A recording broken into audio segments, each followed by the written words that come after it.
안녕하세요. 오늘도 사연살롱을 찾아주셔서 감사합니다. 결혼 5년차 여성이에요. 호의가 계속되면 권리인 줄 안다는 말이 있잖아요. 살다 보니 제가 그걸 경험하는 날이 오네요. 다른 사람도 아니고 평생을 함께하기로 한 제 남편한테 말이에요. 남편이 제가 생각했던 것과 다른 사람이라는 걸 알게 된 건 사실 꽤 오래됐어요. 결혼 전과 후가 너무 다른 사람이었거든요. 결혼 전에는 제가 뭘 해도 무던하게 잘 받아주는 사람이었어요.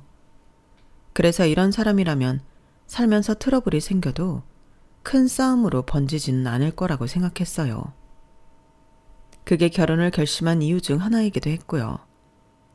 그런데 화장실 들어갈 때랑 나올 때 마음이 달라서 그런 건지 아니면 처음부터 저를 속일 작정을 하고 본성을 숨겼던 건지 모르겠지만 결혼하고는 완전히 다른 사람이 되어버렸지 뭐예요. 그렇다고 이미 한 결혼 물을 수도 없는 노릇이고 그게 딱히 이혼 사유도 되지 않을 정도라서 살면서 고치면 되겠지 했는데 결국 그 문제로 이혼 위기까지 왔지 뭡니까. 남편은 여전히 자기는 잘못한 게 없다고 우기는데 하도 어이가 없어서 여러분의 조언을 듣고자 이렇게 사연을 보내게 되었습니다. 저는 딸만 둘인 집의 첫째예요. 동생과는 2살 차이라서 어릴 때부터 여동생과는 자매이자 친구처럼 생각하고 자랐어요. 엄마한테 말 못할 비밀도 동생과는 스스럼 없이 나눌 수 있었는데 특히 이성에 대한 고민은 늘 동생과 나누곤 했어요. 사춘기를 지나면서부터는 용돈을 모아 옷도 같이 사 입고 가격대가 나가는 가방이나 신발도 함께 돈을 모아 사서 같이 쓰곤 했어요. 동생과 제가 발 사이즈가 같아서 가능한 일이었죠.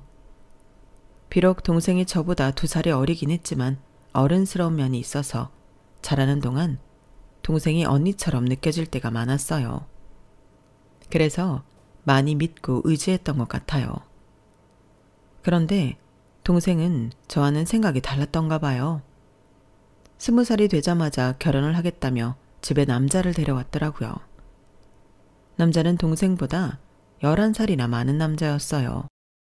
동생이 수능을 마치고부터 아르바이트를 하던 편의점 사장이라고 하더군요.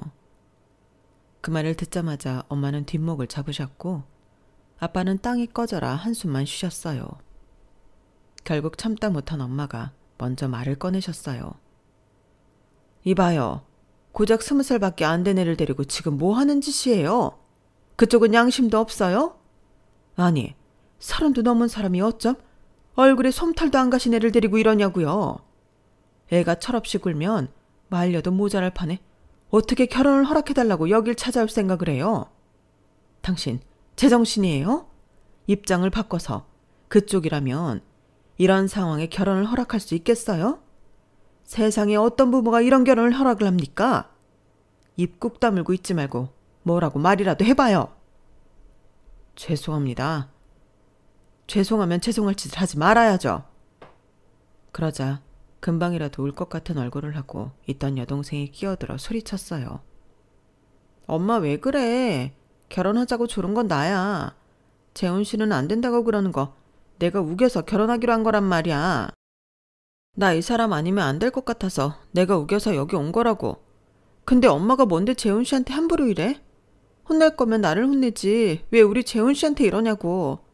그리고 엄마 눈에는 내가 아직 어린애로 보이는 모양인데 나 이제 성인이야. 내 마음대로 결혼할 수 있는 나이라고. 엄마가 반대해도 나 이 결혼 할 거야. 그러니까 우리 재훈 씨한테 함부로 하지 말란 말이야. 그러자 입을 꾹 다물고 계시던 아빠가 버럭 소리치셨어요. 이 녀석이 어디서 엄마한테 큰 소리야. 뭐? 네 마음대로 결혼할 수 있어? 그게 지금 부모 앞에서 할 소리냐? 그리고 그쪽도 이러는 거 아닙니다. 내 딸이 철이 없어서 결혼들 먹이며 바람을 넣었는지는 모르겠지만 그래도 30 넘은 어른이 이러면 안 되는 거 아닙니까? 어떻게 애가 하는 짓에 장단을 맞춰주고 있습니까? 안 사람이 말이 서운하게 들렸을지 모르지만 온전한 정신이 박힌 부모라면 다들 이런 반응일 겁니다. 자식 키우는 부모 마음이야 같으니까요. 그러니 애들 장난은 이쯤에서 그만두고 각자 제 갈 길 가세요. 그쪽도 그쪽 부모님한테는 귀한 자식일 텐데 이런 대접 받아가며 결혼으로 구걸할 필요 없지 않습니까? 오늘 일은 없었던 걸로 할 테니 그만 돌아가세요. 아버님, 걱정하시는 이유는 잘 알고 있습니다만 저희 쉽게 결정한 일 아닙니다. 지영이 나이를 생각해서 이러면 안 된다고 생각도 했습니다. 하지만 지영이도 저도 서로 많이 좋아하고 있습니다. 오늘의 결정이 잘못된 게 아니라는 거 보여드리며 살겠습니다. 그러니 안 된다고만 하지 마시고 조금만 마음을 열어주세요. 제가 많이 노력하겠습니다. 제부는 무릎을 꿇은 채로 저희 부모님께 고개를 숙였어요. 하지만 그렇다고 마음이 바뀔 부모님이 아니었어요.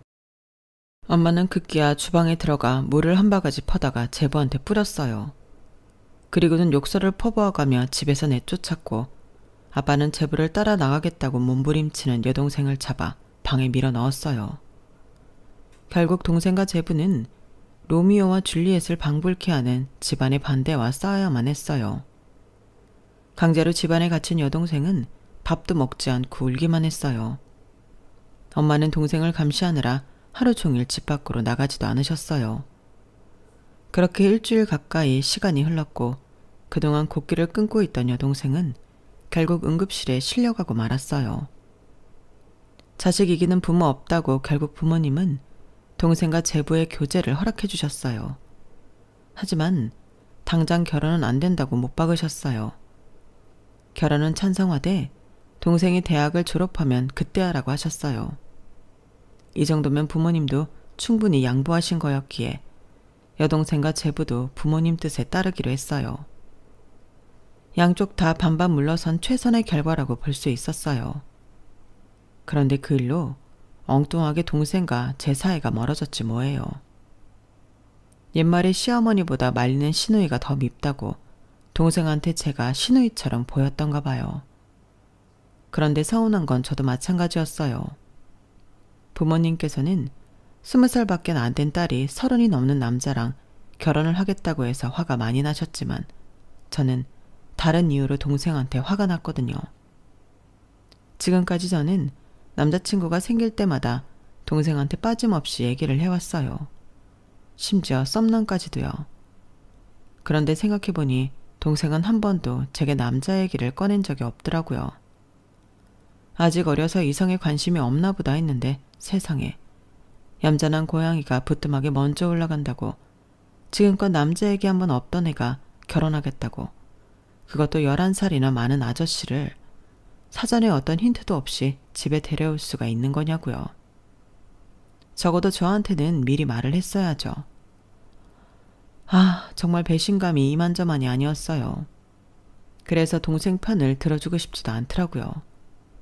그래서 손 놓고 있었더니 그런 제 반응에 동생은 동생대로 저한테 삐쳤었던가 봐요.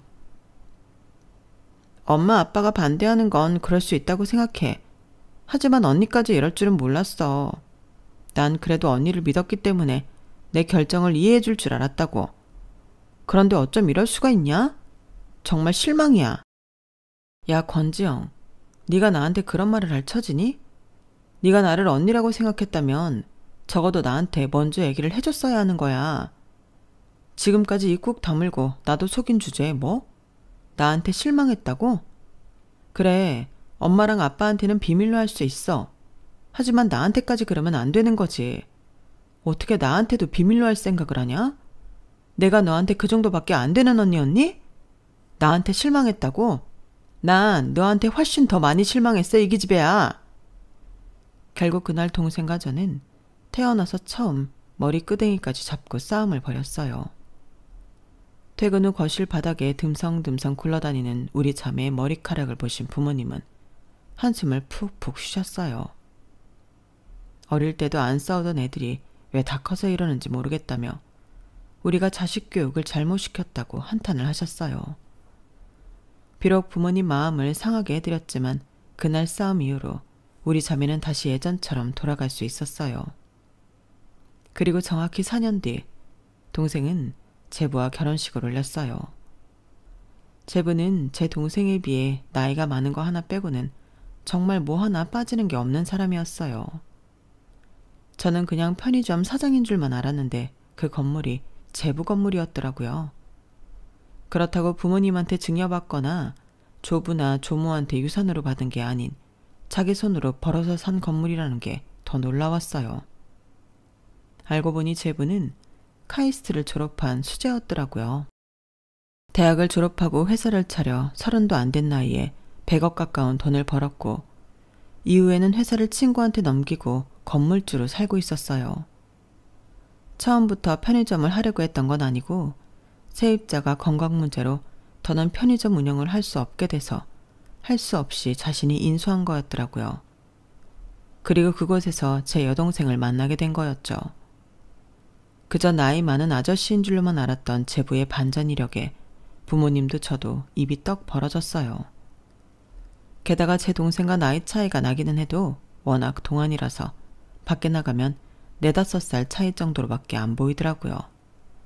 제가 보기에도 그랬고요.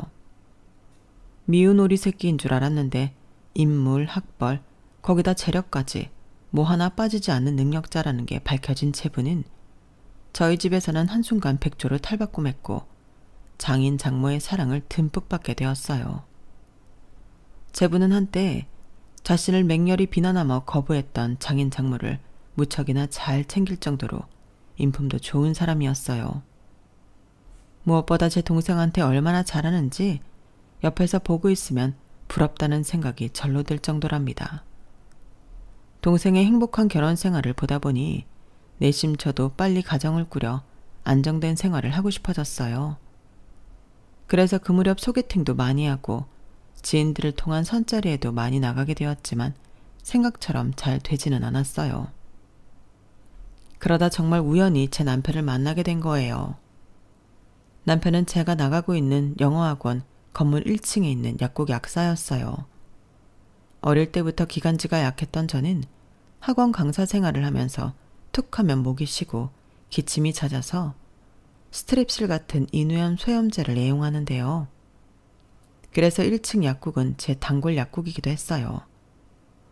원래 계시던 약사분은 60대 아주머니셨는데 언제부턴가 제 또래의 젊은 약사로 바뀌었더라고요. 수년간 단골이었기 때문에 제가 가면 알아서 제가 복용하는 약으로 꺼내주시곤 했는데 새로 바뀐 약사한테는 매번 제 상태를 설명을 해야 해서 좀 귀찮더라고요. 그런데 3번째 갔을 때였을까요? 제가 약국으로 들어가자마자 제가 복용하는 약을 미리 꺼내두시더라고요. 안 그래도 목이 아파서 말하기 힘들었는데 잘됐다 생각했죠. 그런데 약을 손에 들고는 내어줄 생각을 않더라고요. 그리고는 저를 물끄러미 바라보더니 그러는 거예요. 이 약을 복용한 지 얼마나 되셨어요? 다름이 아니라 이 제품은 단기간 사용하는 용도로 나온 약이거든요. 그런데 저한테 약을 사가신 게 벌써 2번째고 기간이 1달 이상 된 것 같아서 물어보는 거예요. 정말요? 이 학원에 나오고부터 그 약을 사 먹었으니까 한 3년 정도 됐을 거예요. 그런데 전에 계시던 약사님은 그런 말씀 안 하시던데요. 아, 꽤 오래되셨구나. 그럼 이미 내성이 생겼을 텐데 몸에 해롭거나 한 건 아니고요. 다만 효과 지속 시간이 처음 복용을 시작했을 때보다 많이 짧아졌을 거예요. 네, 맞아요. 그럼 어떻게 해야 하나요?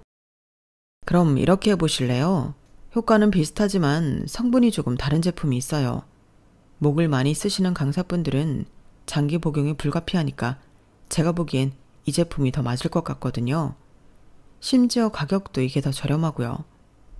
새로운 약사의 말을 들어보니 꼭 그렇다고 단정할 수는 없지만 솔직히 이전 약사님이 이윤을 위해 더 비싼 약을 제게 판 게 아닌가 하는 의심이 들었어요. 그럼 말씀하신 약으로 주세요. 일단 3일치 드릴 테니까 드셔보시고 안 맞으면 다시 오세요. 3일 뒤에 다시 와야 안 된다는 말에 귀찮으니까 그냥 열흘치 달라고 했더니 그건 안 된다고 하더라고요. 다른 것도 아니고 사람 몸에 직접적인 영향을 끼치는 약이에요. 제가 의사는 아니지만 그래도 환자분 상태를 봐가며 약을 드리는 게 약사의 도리라고 생각합니다. 약만 파는 게 약사의 일은 아니거든요. 귀찮더라도 2일 뒤에 다시 오세요. 조금 전까지 하는 다른 단호한 말투에 약간 위압감이 들기도 했지만 한편으로는 그래서 더 믿음이 갔어요. 자신의 직업 윤리가 투철한 약사 같았거든요. 그렇게 3일간 구입한 약을 먹고 약이 떨어지자 다시 약국에 찾아갔어요. 그랬더니 이번에 또 다른 약을 주더라고요. 그래서 이번엔 또 왜 약이 다르냐고 했더니 그러는 거예요. 어떤 약이든 장기간 복용하는 건 우리 몸에 좋지 않아요. 가급적이면 근원적인 문제를 해결해서 약을 덜 먹는 게 좋다고 생각해요. 직업 특성상 목을 안 쓸 수는 없지만 천천히 줄여나갈 수 있다면 그 방법을 택하는 게 맞다고 생각하거든요. 이번 약은 저번에 구입하신 것보다 조금 약한 약이에요. 조금씩 강도를 낮춰가다가 약을 끊을 수 있으면 끊는 게 좋습니다. 그보다 좋은 방법은 목을 좀 쉬게 하는 거고요. 그 후로도 약사는 천연 가습기나 공기 정화가 되는 식물 화분을 제게 선물해 주었어요. 말로는 자기가 쓰지 않는 거라서 준다고 했지만 누가 봐도 새 거가 분명했지만요. 그걸 알면서도 낼름 받아왔던 건 이 사람의 관심도 싫지 않았고 저 역시 이 남자가 마음에 들었기 때문이었어요. 새로운 약사 덕분에 고질병처럼 알아오던 인유암 증상이 조금씩 잦아들었고 2년 만에 인유암 약을 끊을 수 있게 되었어요. 그리고 그 사이 우리는 연인관계로 발전해 있었죠. 이 남자가 바로 지금의 제 남편이에요. 약사 남자친구라서 그런가 제 건강 문제를 제 자신보다 더 신경을 써주었어요. 저는 그걸 다정함으로 받아들였고요. 그런데 나중에 알고 보니 거기엔 이유가 있었더라고요. 제가 건강해야 하는 이유는 우리가 결혼했을 때 건강한 2세를 낳기 위함이었어요. 거기다 영어 강사인 저를 결혼 상대자로 고른 것도 애 사교육비를 줄이기 위해서였더라고요. 남편은 연애를 시작할 무렵부터 그런 사소한 것까지 다 계산에 넣고 있었던 거예요. 참 무서운 사람이죠. 그때는 몰랐으니 결혼을 했지 알았으면 진작에 헤어졌을 거예요. 사귄 지 3년이 채 안 됐을 무렵 남편이 약국을 열게 되었어요. 그동안 일하던 약국은 자기 소유가 아니라 폐의 약사로 일하던 곳이었거든요. 문제는 남편이 개업한 약국의 위치가 제가 나가던 영어학원과 1시간 이상 떨어진 곳이라는 거였어요. 안 그래도 제 직업 특성상 퇴근 시간이 늦는데 1시간 넘게 떨어진 곳이라면 쉬는 날 빼고는 볼 수가 없는 상황이 된 거였죠. 거기다 쉬는 날도 달라서 불편한 점이 이만저만이 아니었죠. 그러자 남편이 대뜸 그러더라고요. 그냥 이참에 우리 결혼할까? 현재 상황으로는 제대로 만나지도 못하고 만난다 해도 길에서 버려지는 시간이 너무 많잖아. 그렇다고 직장을 그만둘 수도 없는 노릇이고 닥달하는 건 아니니까 한번 생각해봐. 처음엔 장난처럼 가볍게 듣고 넘긴 말이었는데 가만 생각해보니까 이게 청혼인 건가 싶더라고요. 그래서 결혼한 친구한테 물었더니 얘, 내 남편은 뭐라고 하면서 청혼했는 줄 아니? 모텔비 아낄 겸 결혼하자고 그러더라. 그거에 비하면 네 남자친구는 양호한 거야. 예전엔 남들이 레스토랑을 통째로 빌렸느니 차 트렁크에 풍선을 가득 담아서 날려줬느니 청혼 이벤트 받은 얘기들 할 때마다 부럽기도 하고 내가 뭐가 부족해서 그런 대접도 못 받나 서운하기도 했었는데 지금 생각해보면 그거 다 부질없는 짓이다. 어차피 나랑 같이 살 사람인데 결과적으로 그 돈이 남자 돈이기만 한 거니? 우리 재산인 거지. 그래서 지금은 차라리 허튼 데 돈 안 쓰고 절약해준 남편한테 고맙기도 해. 친구 딴에는 초라한 청혼을 들은 저를 위로해 주려고 한 말이겠지만 그래도 서운한 마음은 가시지 않았어요. 돈 들여서 이벤트를 해달라는 건 아니에요. 진심이 담긴 진솔한 말이나 손편지 하나만으로도 충분히 감동했을 테니까요.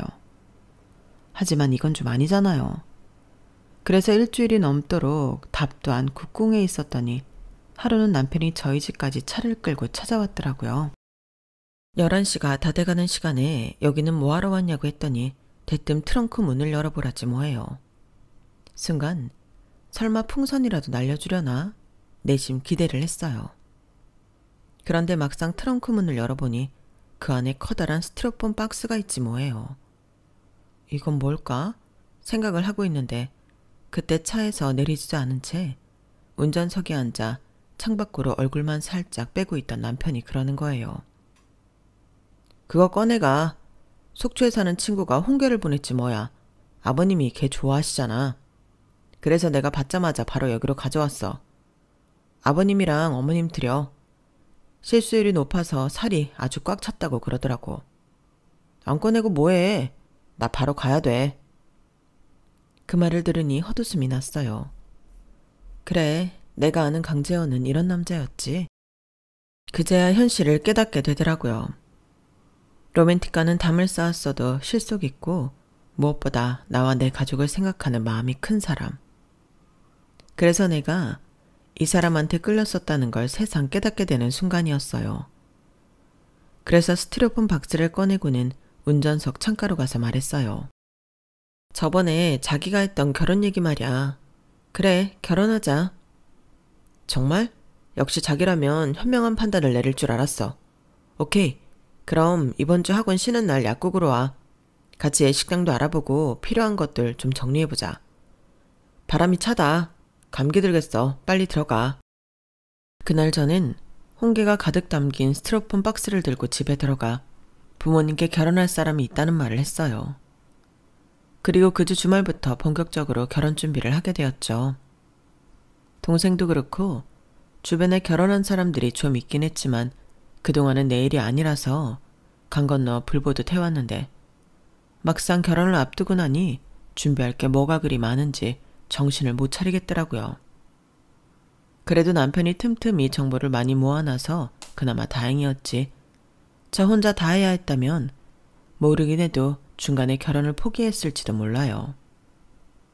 쉬는 날이나 또는 반차를 내고 예식장을 둘러보고 웨딩 촬영 준비에 드레스를 고르는 것까지 정말 눈 튀어나오게 바쁜 일정을 보내고 나서야 어느 정도 준비를 끝낼 수 있었어요.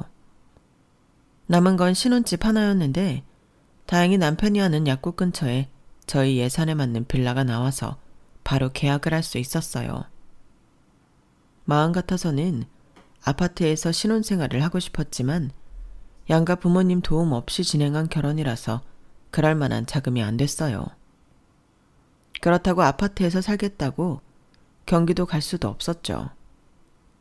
남편 약국도 그렇고 제가 나가는 학원도 그렇고 다 서울 시내에 있으니까요. 신축도 아니고 지은 지 20년이 다 돼가는 낡은 빌라에서 신혼을 시작한다고 하자 주변에서 많이 말렸어요. 낡은 집은 외풍도 심하고 싱크대나 화장실도 그렇고 여러 가지 문제가 많을 거라고요. 그래도 다행인 건 집주인이 리모델링도 다 해준다고 해서 입주할 때는 깨끗한 새 집이 되어 있을 거라는 희망이었죠. 그런데 혼수를 채워 넣으려고 잡아놓은 입주 날짜가 다 되어 가는데도 공사를 반도 안 끝낸 거 있죠. 사다리 차를 불러야 해서 가구며 가전제품을 같은 날 배송받기로 했는데 말이에요. 집주인한테 따져 물었더니 당장 현금이 없어서 공사가 중단됐다는 거예요. 그러면서 잔금을 미리 땡겨주면 입주 예정 날짜보다 한 일주일 후에는 입주 가능하게 공사를 마칠 수 있다나요? 아니, 이게 무슨 말도 안 되는 소리래요? 당장 공사 완료 약속도 못 지키는 사람한테 어떻게 뭘 믿고 먼저 잔금을 내줘요? 말도 안 되죠.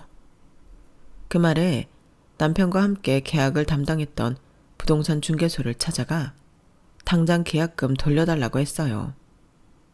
그랬더니 팔은 안으로 굽는다고 오랜 시간 집주인과 거래를 해왔던 부동산 중개사는 어떻게든 우리를 설득하려고 혈안이 됐더라고요.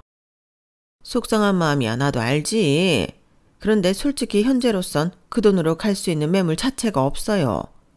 그리고 겪어보면 알겠지만 그 집 주인이 사람이 참 좋아. 세입자들 귀찮게도 안 하고 일단 뭐니 해도 보증금이 싸잖아요.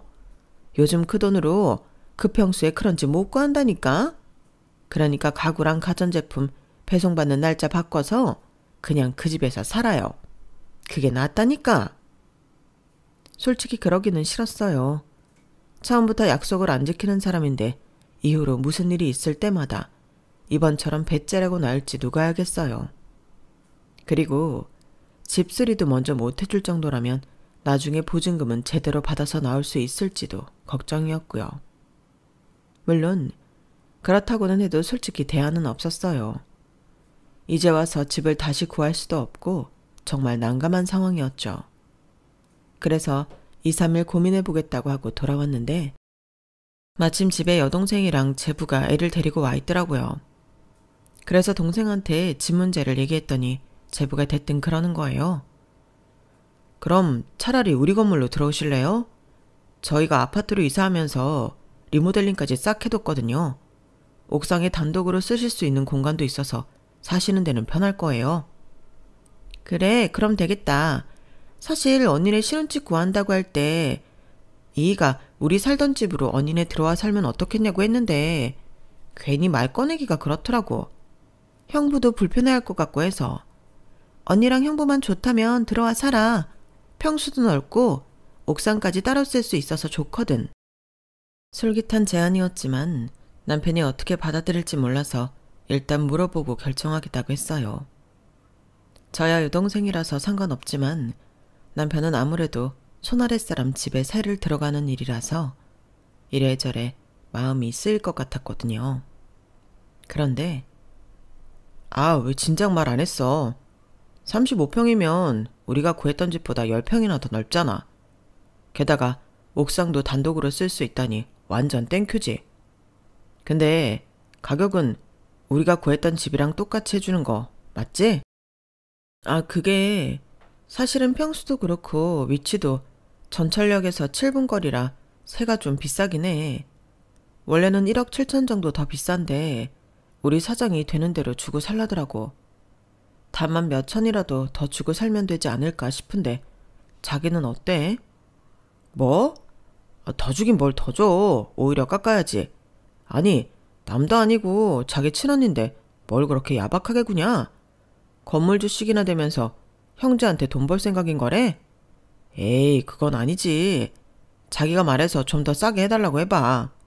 어차피 우리 나갈 때 돌려줘야 할 돈이잖아. 덜 받고 덜 내주면 되잖아. 안 그래? 몰랐는데 남편은 참 이상한 계산법을 가지고 있더라고요. 아쉬운 건 우린데 1억 7천 깎아주는 것도 모자라서 더 깎아달라뇨. 아무리 내 남편이지만 참 염치 없는 사람이라고 생각했어요. 아니 왜 우리 신혼집 구하는데 동생네가 손해를 봐야 되는데 우리 아니면 제값 받고 세입자 드릴 수 있어. 그걸 보고 야박하다고 하면 안 되지. 그리고 1억 7천 은행에 넣어만 놔도 이자 들어와. 결국엔 우리한테 깎아주는 만큼 동생네는 돈을 날리는 셈이라고.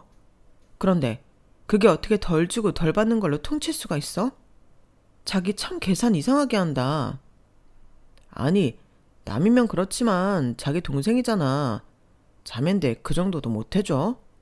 나라면 그냥 들어와 살라고 하겠다. 암튼 지금 상황에서는 돈을 더 올려줄 여력은 없으니까 돈 좀 모으면 그때 나머지 1억 7천 올려주는 걸로 하고 일단 지금은 있는 돈만 줘. 그게 싫으면 뭐 딴 데 알아보든가. 이 일로 남편한테 빈정이 상하긴 했지만 그래도 동생네 집에 살면 친정이랑도 가깝고 동생이 이사간 아파트랑도 가까워서 어떻게든 동생네 집에 들어가 살고 싶었어요. 그래서 동생한테 우리 처지를 설명하고 원래 가지고 있던 돈만큼만 주고 들어가 살게 해달라고 부탁했어요. 동생과 제부는 처음부터 더 받을 생각도 안 했다며 마음 쓰지 말고 들어와 살라고 하더군요. 언니로서 정말 모양 빠지는 일이었지만 그래도 일단은 그렇게 집 문제는 마무리 지었어요. 처음부터 작정하고 친정에서 가까운 곳에 신혼집을 얻었다면 남편도 그렇고 시댁에서도 반대를 했겠지만 상황이 이렇다 보니 아무도 이의를 제기하는 사람은 없었어요. 동생 부부한테 미안하기는 했지만 덕분에 제가 원하던 바를 이뤄서 저로서는 더없이 좋은 결과였죠. 남편은 성실하고 세심한 사람이긴 했지만 그 이면엔 야비한 면이 더 많았어요. 집 문제를 해결할 때 보였던 염치 없는 모습이 진짜 남편의 본 모습이었거든요. 명절에 시댁에 갈 때는 갈비 세트며 시부모님 선물 그리고 돈 봉투까지 준비해가면서 내 친정에 갈 때는 빈손으로 가곤 했어요. 빈손으로만 가면 다행이게요. 명절 당일에 차례를 다 지내고 점심까지 먹고서도 엉덩이를 뗄 생각을 않는 거예요. 그래서 시부모님 눈치 살피며 친정엔 언제 가냐고 물으면 꼭 이런다니까요. 당신 친정엔 평소에도 자주 가잖아. 엎어지면 코 닿을 텐데 굳이 명절에도 가야 돼? 당신은 양심도 없어? 남편 말대로 저희 집에서 친정까지 걸어서 7분 거리니까 엎어지면 코 닿을 거리라는 말이 틀린 건 아니에요. 하지만 그 가까운 거리에 친정이 있어도 남편은 한 번도 찾아간 적이 없었어요.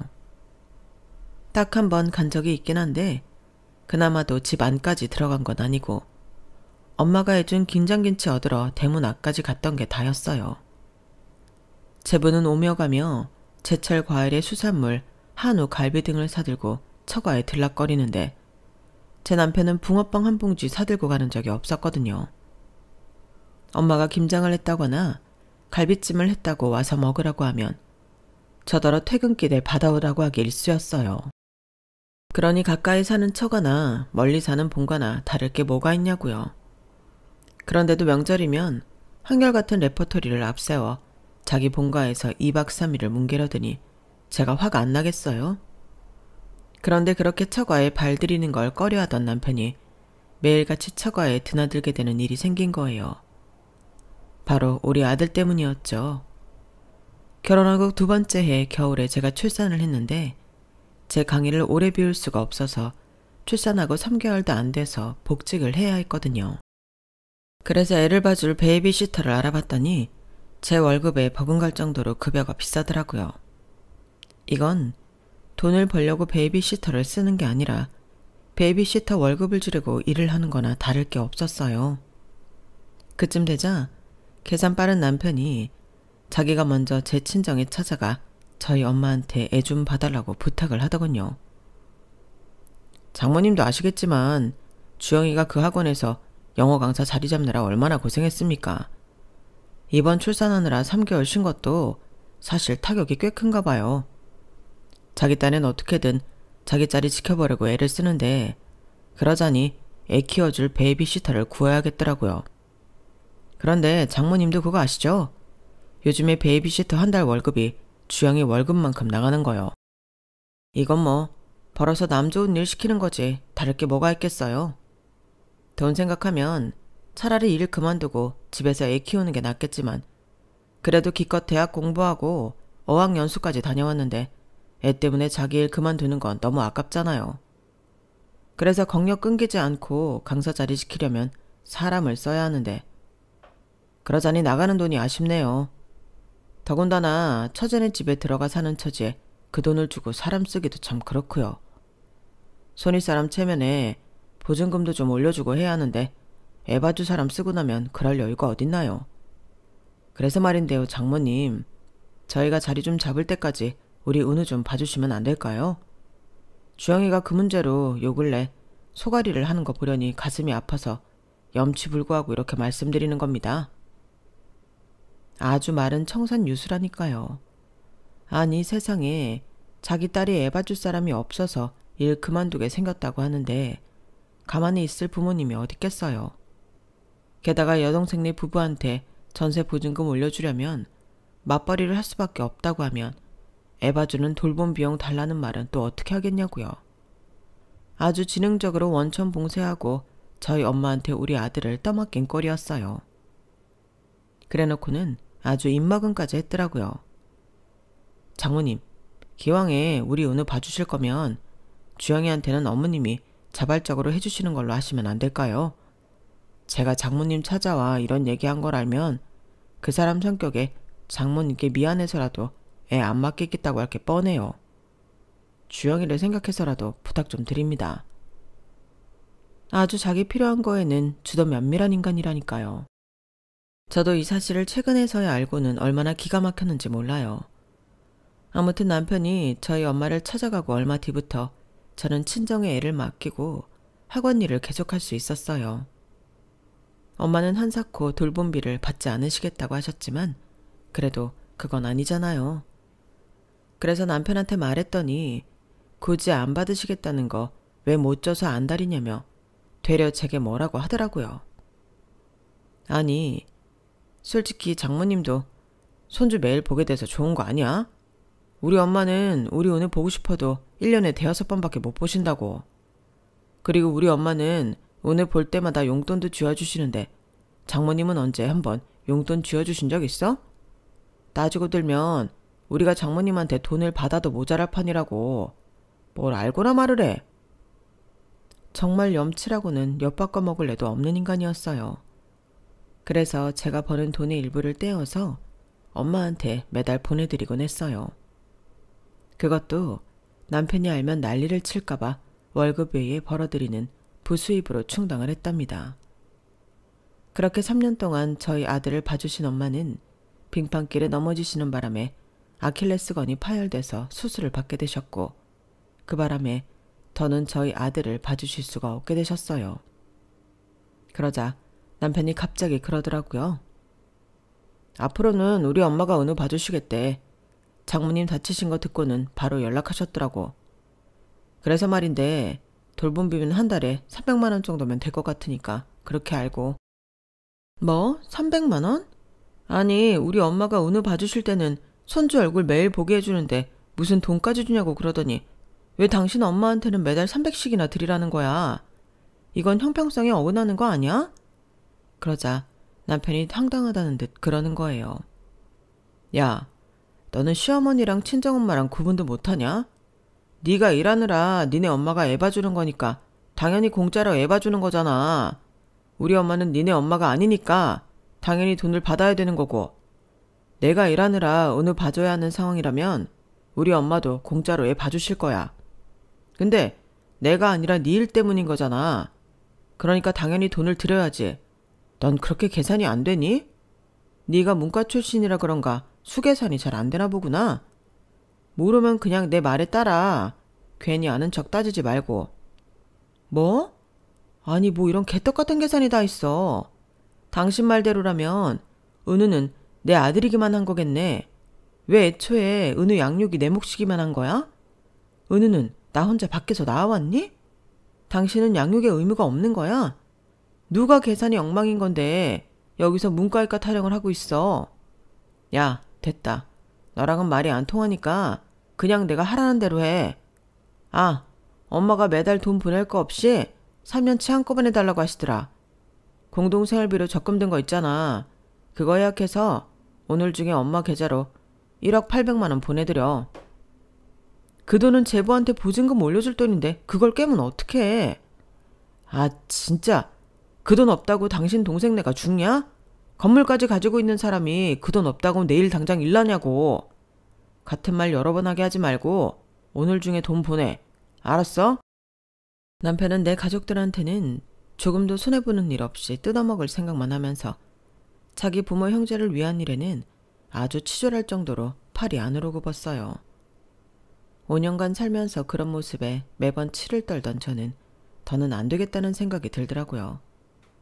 그래서 남편이 말한 대로 적금을 깨서 그중 1억 800만 원을 친정엄마 통장으로 보냈어요. 남편 계산법대로 돌봄비를 매달 300만 원으로 책정했으니 지난 3년간 엄마가 우리 애를 봐주신 거에 맞는 급여를 보내드린 거였죠. 그랬더니 다음날 시어머니께서 남편한테 전화를 하셨더라고요. 돈을 왜 안 보냈냐고 닥달을 하시는 것 같았어요. 남편은 전화를 끊고는 제게 돈 안 붙였냐고 묻더라고요. 아니, 보내드렸는데? 무슨 소리야. 엄마가 돈 안 들어왔다고 그러던데. 혹시 당신 엉뚱한데 돈 보낸 거 아니야? 그럴 리가. 우리 엄마 통장으로 제대로 보내드렸어. 3년치 돌봄비 1억 800만 원. 뭐? 그걸 왜 장모님한테 보내? 너 미쳤어? 아니, 완전 제정신이지. 그러니까 우리 엄마 계좌로 보냈지 인간아. 니네 엄마한테는 매달 300만 원 드리는 게 안 아깝고 우리 엄마한테는 우리 애 봐준 돌봄비 드리는 게 그렇게 아깝냐? 어디서 말도 안 되는 계산법 운운하며 개수작을 부려. 니네 엄마는 부모고 우리 엄마는 남이냐? 아참, 그리고 내가 너한테 줄 게 있어. 받아. 합의 이혼 서류야. 내 분량은 다 썼으니까 네 거 채워서 줘. 오늘 당장 접수하고 올 테니까. 너같이 이기적인 인간이랑 살다간 내가 미쳐버릴 것 같거든. 그리고 은우는 내가 데리러 갈게. 당신 손해보는 거 싫어하잖아. 우리나라에서 애 하나 키우는데 들어가는 돈이 3억 5천이라는데 당신처럼 쫌팽이가 그 돈을 쓰기 싫을 거 아니야. 그러니까 은우는 내가 데려갈게. 순순히 양육권이랑 친권 포기해주면 양육비로 따로 안 받을 테니까 결정해. 어떻게 할래? 남편은 이혼은 안 된다고 길길이 날뛰었고 결국 법정 소송까지 가려고 제가 이혼 전문 변호사를 선임하려 하자 그제야 합의 이혼을 해주었어요. 그런데 4주 동안의 숙려기간이 끝나고 정말 남남이 되던 날 남편이 했던 말이 정말 가관이었어요. 글쎄 끝까지 이러더라고요. 양육비 안 줘도 되는 거 확실하는 거지? 나중에 딴소리 하면 안 된다. 그 말에 내가 이혼을 하길 잘했다는 생각이 들었어요. 나라면 이런 순간에 우리 아들 생각이 먼저 날 텐데 그 순간까지 돈 문제만 거론하니 말이에요. 현재 저는 아들을 데리고 친정에 들어가 살고 있어요. 제가 학원에 나가 있는 동안엔 여동생이 저희 아들을 돌봐주고 있고요. 퇴근하고 아이를 데리러 동생네 갈 때마다 느끼게 되는 화목한 집안 분위기에 가끔은 울컥하기도 해요. 내가 너무 성급하게 이혼을 결정한 게 아닌가 해서요. 하지만 그러다가도 남편이 한 짓들이 떠오를 때면 그래도 지금이 낫다 싶기도 하답니다. 어떤 게 정답인지는 아직 잘 모르겠지만 확실한 건 아빠의 빈자리가 느껴지지 않도록 제가 열심히 부모 몫을 하며 살아야겠다는 거예요. 그러기 위해서 오늘 하루도 화이팅입니다. 지금까지 제 사연을 들어주셔서 감사합니다. 들어주신 분들 모두 건강하시고 행복하세요. 여러분, 사연 댓글에 응원과 현명한 조언 부탁드려요. 좋아요와 구독은 저에게 큰 힘이 됩니다. 오늘도 좋은 일 가득하세요.